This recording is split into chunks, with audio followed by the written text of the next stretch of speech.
I was to cut the nerve to your heart, what do you think would happen to your heart? Your nervous system controls everything that happens in your body.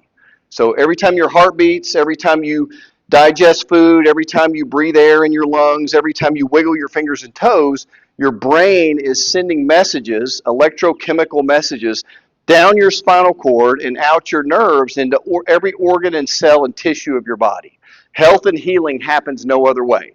If I was to cut the nerve to your heart, what do you think would happen to your heart? You cut the nerve, the organ on the other end of that nerve is going to stop working.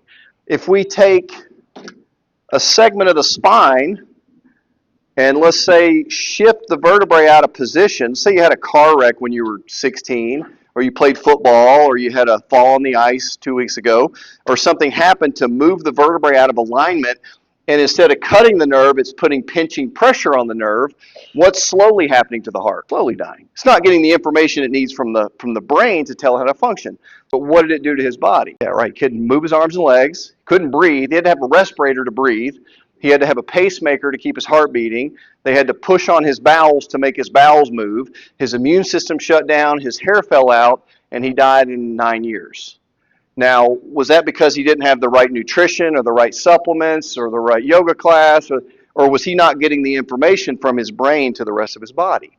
If you put a dime's worth of pressure on the nerve, it causes about 60% loss of function. You have your big T trauma, which is car wrecks and falls and sports injuries, and the smaller T trauma is posture and sleeping on your stomach and high heels and bad mattress and too much time at the computer. So we add those things up, and it starts to affect the way the brain is affecting the organs.